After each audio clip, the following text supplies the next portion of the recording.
Oke, kembali lagi di channel saya. Makasih buat kalian yang sudah mengklik video ini. Kali ini lanjutan dari Bali.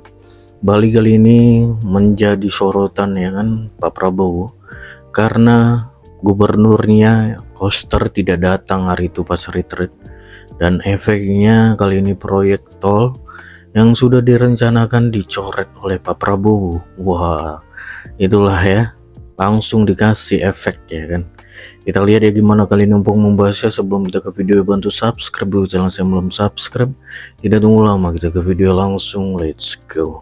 Berita baru yang sangat menyedihkan. Gubernur Provinsi Bali Iwayan Koster harus menangis sambil gigit jari karena salah satu PSN proyek strategik nasional terbesar yang ada di Pulau Bali dicoret Bapak Prabowo. Wah, sakitnya luar biasa itu.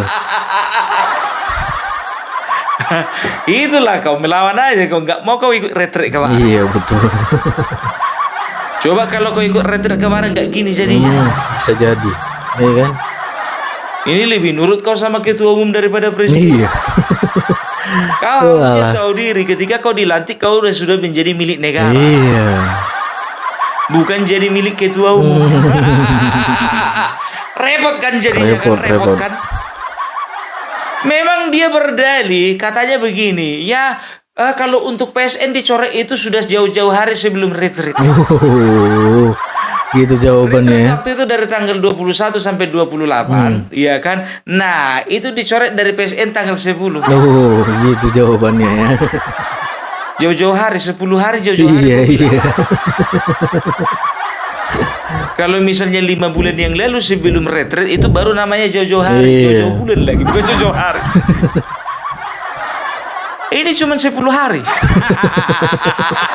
10 hari udah jauh Kita tuh ya. nggak tahu ya, memang itu alasan apa namanya dalihnya Iwayan Koster ini, nggak tahu ya kan. Yang penting sekarang jujur aja gue bilang itu harus dicoret, itu sangat merugikan rakyat. Karena apa? Coba bayangkan kalian ya, jalan tol ya mulai dari Mengwi sampai Gilimanuk itu panjangnya itu 96 km ya, melewati sekitar 15 kecamatan dan 56 desa ya. Bayangkan kalian panjangnya itu, dan diharapkan itu bisa membantu perekonomian rakyat. Setelah itu bisa membantu arus transportasi, karena memang selama ini katanya macet, karena memang dilalui bukan hanya kendaraan kecil, kendaraan besar pun juga lewat situ, truk, bus, segala macam ya kan, melewati jalur itu. Nah, sekarang ya proyek strategik nasional ya, tol Gilimanuk Mengwi harus dicoret. Tanggung jawab siapa? Itu mega proyek, Wak. Mega proyek, nilai investasinya tahu kalian berapa? 24,6 triliun. Mega proyek. Nah, kebingungan kan si Koster kan sekarang gini aja, bikin aja proposal sama Megawati, mana tahu mereka sanggup untuk membiayai mega proyek ini. Sodorkan dulu mega proyek ini sama Megawati, kan ada sama-sama meganya. Iya. Ya, itulah dia, inilah resikonya. Makanya aku bilang, kau korbankan kepentingan rakyatmu daripada kepentingan partai. Begini jadinya kan. Tapi ngomong-ngomong, tunggu dulu. Kalian pasti salah fokus kalian sama semangka ini kan. Besar kali kan. Tengok dulu. Aku bukan mau jualan semangka. Dan ingat, ini namanya semangka. Tapi kalau dari Partai Merah, ini bisa diputar balikan jadi terong-terongan. Karena kerja mereka selalu memutar balik fakta. Iya. Kita bilang ini hijau, mereka bilang ungu. Kita bilang ini bulat, mereka bilang ini lonjong. Kita bilang ini semangka, yang sebelah sana bilang ini terong-terongan. Jadi sebelum kita lanjut masalah Iwayan Koster ini dari mana ya? Jadi ini biar tahu kalian, ini sedikit iklan ya. Ini kemarin ada seorang sahabat, kalau ku bilang sahabat lah sekarang. Kemarin kami jumpa ya di cucian mobil sama seseorang ya. Jadi dia kaget melihat Opung Parbelak, dikiranya Opung Parbelak itu entah di Jakarta atau di Jawa ya kan. Aku pun pikir, kok dipikirnya aku Jawa, aku orang Sumatera Utara, aku bilang begitu kan. Itulah Opung, aku nggak tahu kalau kau itu orang sini katanya gitu kan. Jadi saking senangnya dia, diundanglah aku untuk panen semangka ya. Toke semangka dia ya. Jadi nama beliau ini kurahasiakan lah ya, kurahasiakan. Dan tahu ndak kalian siapa dia sebenarnya? Dia ini adalah salah satu simpatisan si Merah. Sampai sekarang. Ya kan, sampai sekarang. Tapi dia berkatakan apa? Ya ini sedikit aja bocoran. Aku dari dulu si Merah bang. Tapi jujur aja melihat tingkah lakunya Ketum dan juga tingkah lakunya Sekjen, makin lama makin muak aku katanya. Tapi Pasti aku banyak masih yang di si ngerasain Merah. kayak gitu, betul. Oh begitu ya. Oh ya iyalah kalau kayak gitu nggak apa-apa lah, bertahan aja, mana tahu bisa ku perbaiki partaimu itu nanti, gue bilang. Jadi nyambunglah kamus kami ya kan. Ternyata dia juga sering ya melihat video-videonya Opung Parbelak dan kebanyakan setuju dengan isi video Opung Parbelak. Nah, saking senangnya dia diundanglah aku panen semangka banyak kali. Semangkanya itu kalau nggak salah itu hampir 2 hektar itu semangka semua. Luar biasa. Ya, jadi bisa dikatakan kawan ini memang betul-betul petani luar biasa. Jadi, ku bilang sama kalian ya, kenapa dia marah seperti itu? Karena dia tidak terima ya, Bapak Jokowi dizolimi. Dia nggak suka gitu ya. Dia lihat partainya, ketua umum dan juga sekjennya juga sudah mulai dari kemarin kok. Kenapa sih Bapak Jokowi terus yang diserang? Padahal Bapak Joko Widodo itu bisa dikatakan sudah membangun bangsa ini. Ya kita sepemikiran lah Mas, bilang begitu ya kan. Jadi kalau ku perhatikan ya, orang-orang yang cinta Joko Widodo itu ya adalah orang-orang yang memang betul-betul menginginkan bangsa ini maju. Aku kira cuma di media sosial aja pendukung Joko Widodo baik. Ternyata di dunia nyata baik-baik semua. Makanya di media sosial ya kan, itu mereka banyak yang mendorong Opung Parbelak ya untuk pergi ke Solo ya. Jadi aku bilang karena aku kerja, aku sanggupi amanah dari kalian, tapi aku berangkatnya bulan 5. Aku harus selesaikan dulu pekerjaanku. Nggak bisa sembarangan aku meninggalkan pekerjaan begitu saja. Aku bilang karena butuh waktu lama untuk ke sana. Dan mereka bilang kan, pokoknya Opung Parbelak masalah ongkos akomodasi pokoknya kita akan tanggung semua.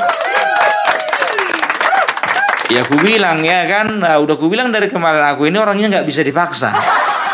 Sama kayak semangka ini, biar tahu kalian, 1 karung ku bawa. Mas nggak usah lah mas, 1 biji aja. Udahlah bawa aja ini nih. Nggak percaya kalian 1 karung, ku ambil karungnya. Masih di sini karungnya ini, biar tahu kalian. Wah, udah ku bagi-bagi sama tetangga, sama keluarga, banyak ku bagi-bagi nih. Ini sisanya aja sebagai bukti evidence kalau aku nggak berbohong.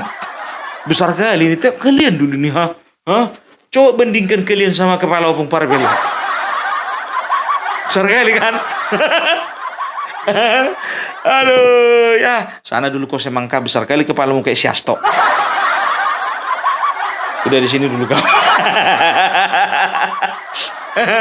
Ya, jadi tahu ndak kalian ya, mereka mendorong aku untuk ketemu sama Bapak Joko Widodo, ya kan? Nah, mereka katakan ini dari mereka, aku nggak bohong ya. Pung, sertakan nomor rekening ya, biar bisa kami sumbang. Dan juga ya, ini di bawah ini nomor rekening, di sini nomor email. Kalau mau lihat nomor WA-nya Opung Parbelak itu di deskripsi ya. Dan ternyata ya, tahu ndak kalian ya, sudah banyak yang ngumpul. Ini dia deretannya. Jadi mereka bilang, Pung, nama-nama kami nggak usah lah disebutkan, katanya gitu kan. Padahal aku ingin menunjukkan kebanggaanku. Nggak usah Pung, nanti ketahuan sama istri. Oke, alright. Nggak lah, bercanda.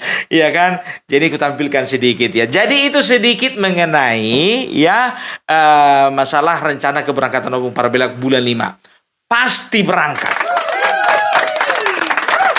Ya, jadi Opung Parbelak ini surprise. Kemarin Pak Sudarsono ya, ketua pengurus dari pengurus Partai PDIP yang ada di Pemalang yang kemarin dipecat oleh Hasto, yang kemarin membongkar apa saja yang dilakukan oleh Hasto ya, dan beliau kemarin telepon Opung Parbelak dan kami akan bertemu di sana di bulan 5. Aku pengen dengar cerita langsung dulu ya kan dari narasumbernya. Ya, jadi kita akan ngumpul di Solo nanti bersama beberapa, kalau ku bilang sih bukan cuma sekedar konten kreator, beberapa pejuang-pejuang pembela Bapak Jokowi, ya, pembela kebenaran, pembela NKRI harga mati, ya. Kita akan berada di sana bersama Abang Agri Farhani, setelah itu ada AR Mahmud, setelah itu ada Mas Hengki dari Banyuwangi Official, ya. Jadi kita akan bergabung di sana, ya, mudah-mudahan kita diizinkan, ya, beserta juga Mas Sudarsono, ya. Kita akan bergabung di sana. Kalau misalnya berjodoh kita sama Bapak Jokowi, maka kita akan jumpa dengan Bapak Jokowi. Nah, ini desakan dari kalian semua kan, Opung Parbelak akan menjaga amanah. Dan juga untuk teman-teman yang ada di Solo dan sekitarnya, ya, ingat setelah di Solo nanti Opung Parbelak janji akan ke Jogja, akan ke Pekalongan, ya.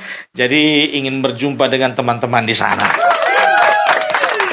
Ya dong, Opung Parbelak kan juga kepengen juga bertemu dengan saudara-saudara yang ada di channel Opung Parbelak. Setelah itu Opung Parbelak akan berada di Jawa Barat untuk beberapa hari. Setelah itu kembali ke Jakarta, baru pulang ke Sumatera. Capek, ya kan? Jadi Opung Parbelak juga sudah siapkan uang pribadi. Jadi bukan hanya dari dari penggemarnya Opung Parbelak, teman-teman Opung Parbelak. Opung Parbelak juga sudah komitmen kalau memang harus pakai uang pribadi, pakai uang pribadi. Nah, jadi bagi teman-teman yang ingin berkontribusi, ya, baik 10.000, 20.000, berapapun itu, ya, silahkan, ya. Opung Parbelak tidak pernah memaksa dan tidak pernah meminta-minta. Ingat ya, ini tidak minta-minta, tapi adalah satu kebanggaan ketika Opung Parbelak mewakili teman-teman semua di sini ingin menunjukkan kepada Bapak Jokowi, Pak Jokowi, Bapak tidak sendirian. Aduh, mudah-mudahan terlaksana. Kita kembali lagi ke Iwayan Koster. Ya, jadi tahu enggak kalian? Ternyata ya, pembatalan pembangunan jalan tol Gilimanuk Mengwi ini ternyata disambut positif bagi sebagian masyarakat. Ya, kenapa? Karena masyarakat, ya, banyak di sana yang bertani, ya, entah itu pertanian sawah ataupun pertanian sayur atau buah-buahan seperti semangka seperti ini, ya. Itu mereka merasa bahwasanya tidak perlu ada penggusuran atau pengalihfungsian, kan begitu. Jadi itu sebagian dari mereka, ya. Kalau kita katakan pro kontra pasti ada, ya. Jadi ada juga masyarakat yang mengeluhkan bahwasanya, aduh, kayak mana lagi ini, ya, kita nggak bisa lagi terhindar dari macet. Ya, sekarang begini, kalau mau salahkan, ya salahkanlah gubernur kalian. Iya kan? Sekarang begini, ya, inilah akibatnya kalau nggak sinkron antara pemerintah pusat sama pemerintah daerah. Hah? Ya, datang siapa Iwayan Koster dikatakanlah seperti ini. Tenang. Saya yakin bahwasanya pembangunan Gilimanuk dan juga Mengwi ini pasti akan berjalan. Karena apa? Masih ada di program. Bapak, sekarang ku bilang samamu, kalau masih ada di program, belum tentu dilaksanakan. Karena apa? Sekarang gini, ya, rencana pembangunan jangka menengah nasional, ya, RPJMN, ya, itu adalah sesuatu yang bisa dikatakan harus dilaksanakan, ya, karena sesuai dengan Perpres ada 77 PSN, ya, sesuai dengan Perpres yang tercantum di dalam Perpres nomor 12 tahun 2025. Hafal lo, Bung, ya.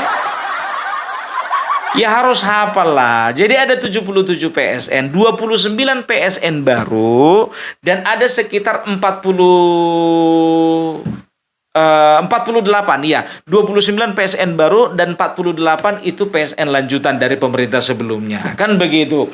Nah, masalahnya begini, kalau aku jujur saja, kalau misalnya aku sebagai rakyat Bali, ini sangat mengecewakan. Karena apa? Ini betul-betul sangat diharapkan bagi masyarakat Bali, ya, karena ini sebagai penghubung, ya, antara, kalau nggak salah, ya, antara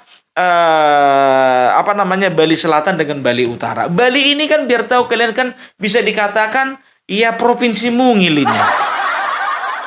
Kenapa aku bilang Provinsi Mungil? Karena terdiri dari 8 kabupaten dan 1 kota. Kalau kabupatennya kalau nggak salah aku itu Kabupaten Badung, Bangli, Buleleng, Gianyar, setelah itu Karangasem, Klungkung, Tabanan. Ya, setelah itu 1 kota Denpasar. Ih, apa lo Bung ya? Opung Parbella gitu loh. Kalau nggak cerdas ndak Opung Parbella namanya. Ya, Opung Parbella punya saudara banyak di Bali. Ada Iputu, ada Iwayan, ada Imade. Pokoknya yang 3 itu orang Bali semua. Nggak ada orang Batak namanya Imade.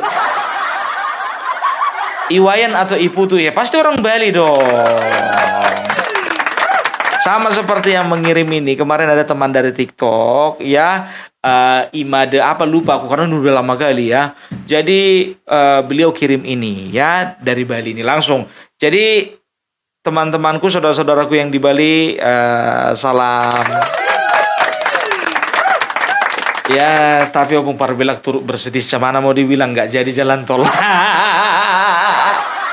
Karena jalan tol ini diharapkan menjadi penyambung, ya kan begitu. Otomatis nanti dari satu daerah ke daerah lain itu akan terkoneksi dengan cepat, kan begitu. Pariwisata juga akan berjalan dengan lancar. Setelah itu hasil pertanian boleh didistribusikan atau kirim dengan cepat, kan begitu. Nah, masalahnya sekarang udah dicoret. Aku masih ingat ini ya, kemarin kalau nggak salah, kalau nggak 2022, 2023 ya, ini kemarin mereka bikin acara groundbreaking ya, peletakan groundbreaking itu acaranya memang betul-betul luar biasa, itu acara besar kan begitu. Enggak taunya mangkrak ya kan, padahal rencananya mau dilelang ya kan, kayak mana mau dilelang udah dicoret cret. aduh. Ya, jadi biasanya kalau misalnya kepala-kepala daerah ini yang udah nggak bisa diatur lagi sama kepala negara, ya, ini memang mereka ini harus dikasih pelajaran. Aku setuju itu. Coba di awal-awal baru dilantik sudah membangkang, kan begitu. Jadi artinya apa? Ini kalau misalnya dikasih hati ini bakalan membangkang terus ini. Mau kebutuhannya aja diperhatikan, kan begitu. Tanggung jawabnya ya sebagai seorang bawahan dari presiden tidak dijalankan, kan begitu ya. Jadi banyak daerah-daerah yang tidak berkembang karena memang apa? Karena nggak sinkron. Kayak mana itu Pung, Sumatera Utara maju walaupun kemarin itu Edi Rahmayadi tidak sinkron dengan pusat. Sekarang begini, masalahnya begini ya. Itu Danau Toba dan daerah pariwisata lainnya itu menjadi bisa dikatakan salah satu proyek besar juga untuk pariwisata di bangsa ini, kan begitu. Kenapa bisa seperti itu, Bung? Karena sekarang begini, jujur aja gue bilang, ya kan, orang dekat Bapak Jokowi itu ada beberapa orang Batak berpengaruh, salah satunya Luhut Binsar Panjaitan. Iya kan? Beliau itu meyakinkan bahwasanya Danau Toba, Sumatera Utara memiliki potensi. Makanya kalau kalian jalan-jalan ke Danau Toba sekarang, jujur aja aku bilang udah sama kayak Swiss. Bukan Bali lagi, Swiss. Itu makanya, emang mau pernah ke sana ya, orang kampungku di sini ya. Enggak aja kalian. Iya kan? Itu makanya. Jadi walaupun Edi Rahmayadi jadi gubernur, yang dipandang bukan si Edi, tapi Bapak Luhut Binsar Panjaitan. Kan begitu. Iya kan? Mungkin saja Bapak Luhut Binsar Panjaitan ini. Ini udah rahasia umum ini. Iya kan? Di kalangan orang Batak, kalau kami yakin itu ya kan. Karena apa? Luhut Binsar Panjaitan itu bisa dikatakan salah satu orang yang berpengaruh gitu kan di pemerintahan Bapak Joko Widodo. Dia bisik-bisik, udahlah Jok. Ya, Pak Jokowi, itu nggak beres memang gubernurnya itu. Tapi tolonglah dulu ya, kalaupun nggak beres gubernurnya, jangan sampai nggak diperhatikan itu Sumatera Utara ya. Lagian juga kan menantumu di situ.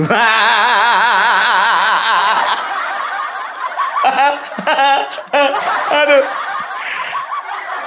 Jadi udahlah, pokoknya perhatikanlah pariwisata di sana lancar dan itu akan membantu perekonomian masyarakat Sumatera Utara.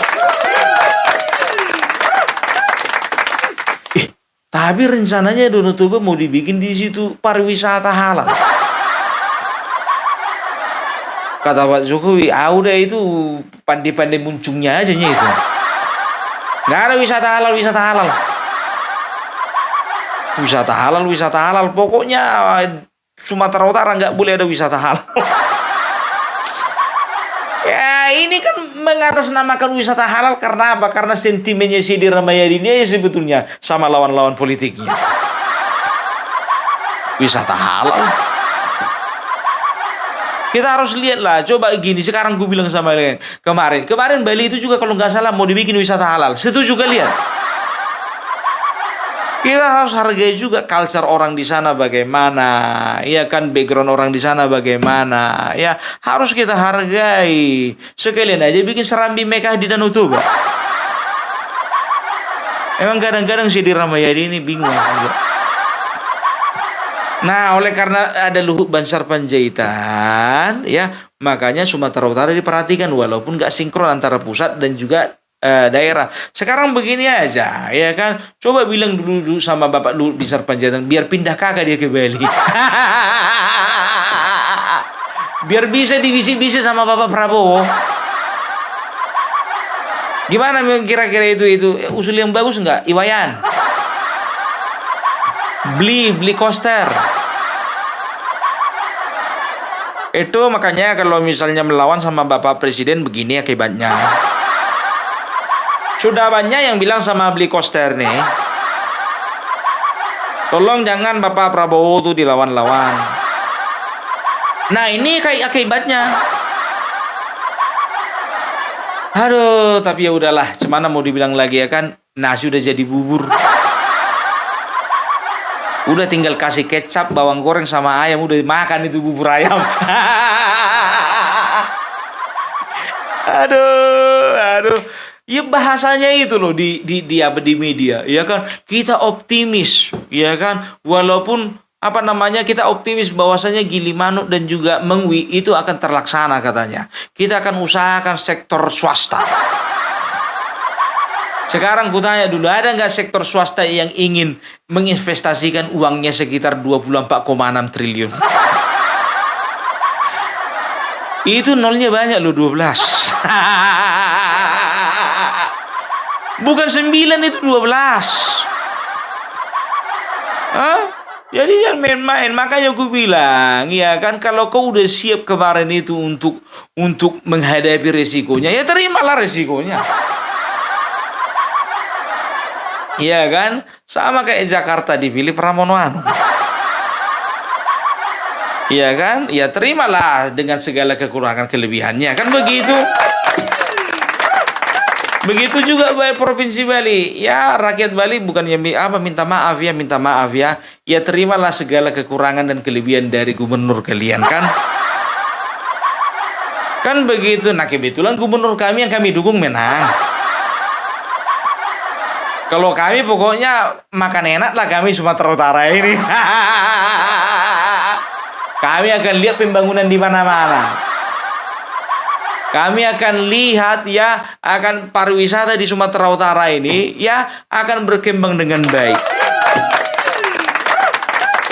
Kami akan buat orang-orang tidak hanya melirik ke Pulau Bali, tapi ke Pulau Samosir.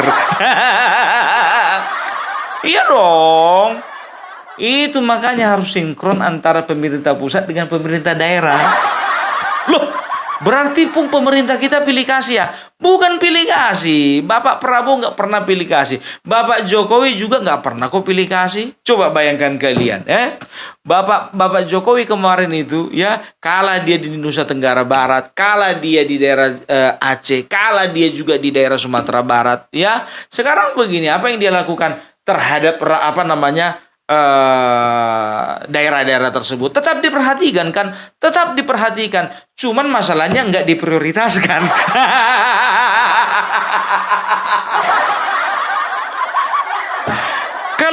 Kalau Bali ya mungkin diperhatikan, tapi nggak diprioritaskan. Mau bilang apa? Itu makanya gue bilang harus ada efek jerah sama kepala-kepala daerah yang bikin yang melakukan pembangkangan. Izin dia sakit tapi nongkrong dia di kafe. Aduh, aduh. Jadi begitu Pak Iwayan Koster ya. Jadi minta tolonglah carilah solusi untuk masalah jalan tol ini. Atau bujuklah lagi, ya kan Bapak Prabowo, Pak, saya mau meninggalkan PD Pak, biar saya masuk Gerindra Pak, yang penting jalan tol ini siap. Nah, itu cara paling kotor lah maksudnya. Ya, ya itu langkah-langkah putus asa lah. Tapi kalau dia ini udah nggak peduli lagi nih, cuman mau dibilang udah periode kedua kan? Kecuali kalau periode pertama, iyalah nanti ya loncat lagu dari PDIP. Tapi ini periode kedua nggak peduli dia. Tapi jujur aja gue bilang ini hobinya bapak ini ngelawan ini sama presiden. Masih ingat nggak waktu masalah Piala Dunia kemarin kalau nggak salah U21 ya U21 atau U20 kemarin itu apa dibilangnya? Saya satu-satunya gubernur yang berani menolak Israel datang ke Indonesia. Padahal dia secara langsung dia juga sedang melawan yang namanya presiden. Gara-gara dia nggak jadi ajang Piala Dunia di Indonesia.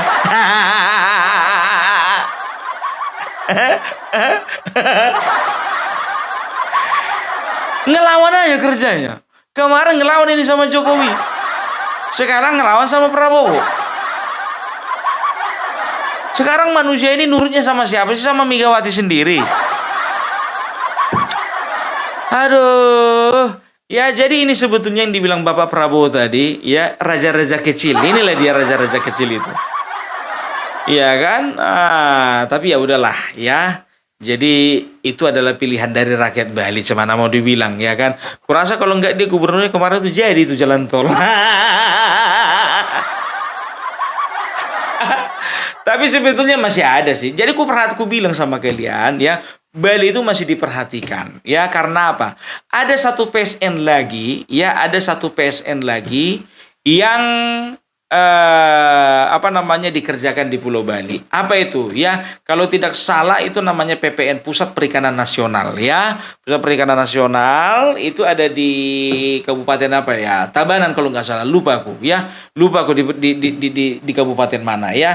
Jadi bisa dikatakan ya Bapak Prabowo tetap memperhatikan, tapi itu dia ya kan investasinya cuma sekitar 946 miliar, jauh.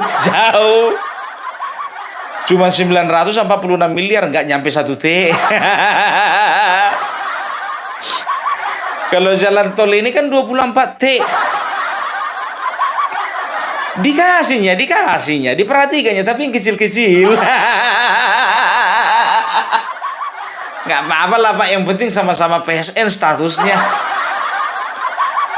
Aduh, ya itulah dia makanya ya kan. Jadi nggak ada alasan untuk rakyat Bali, masyarakat Bali mengatakan bahwasanya Bali nggak akan diperhatikan Prabowo. Diperhatikan, cuman mungkin kurang diprioritaskan.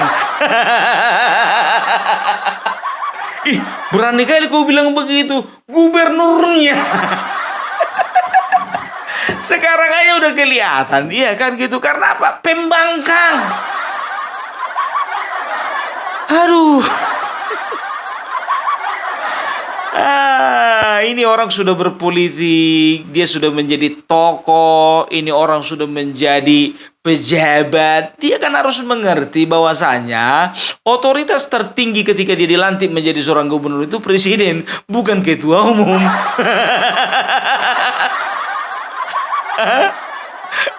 Tanya dulu sama Megawati, Bu, udah ada celengan Ibu? Mana tahu bisa bantu-bantu pembangunan mega proyek itu. Tanya dulu. Atau minta bantuan sama 1000 pengacara. Iya, gugat itu presiden, gugat. Kalian kan tukang gugat. Pak, kenapa Pak PSN-nya dicoret Pak? Bilang gitu. Ayo keluarkan 1000 pengacara. Ayo. Aduh, ya jadi aku berbicara bukan tentang norma ya, tapi ini kemungkinan politis ya. Kenapa proyek jalan tol ini memang dicoret ya kan? Memang alasan Bapak Prabowo itu ya kan kemarin kita tahu ya bukan hanya proyek jalan tol Mengwi Gilimanuk yang dicoret, tapi ada beberapa lainnya juga dicoret ya. Istilahnya PSN yang dari warisannya Jokowi itu nggak semuanya dilanjutkan oleh karena pertimbangan investasi, ya pertimbangan pembiayaan dan segala macam gitu. Jadi kayak gitu ya Pak Gubernur ya, tahan-tahanlah 5 tahun ini. Mudah-mudahan nanti, ya kan, mudah-mudahan doakanlah nanti 2029 ganti presiden, ya supaya apa? Supaya proyeknya nanti bisa dilelang dan dilanjutkan kembali. Tapi kalau misalnya Bapak Prabowo kembali terpilih, kembalilah ke Merana, berarti doamu itu nggak dijawab. Sengsara 2 kali lah kau. Aduh, ya jadi itulah dulu dari Opung Parbelak mengenai Iwayan Koster. Gimana Pak Wayan, udah bisa Piala Dunia dilakukan di Pulau Bali? Aku udah bawa bolanya nih loh. Warna hijau. Kalian pasti penasaran kan warnanya ini bagaimana? Merah atau merah kali? Kalian perhatikan dulu. Casingnya PKB, isinya PDIP.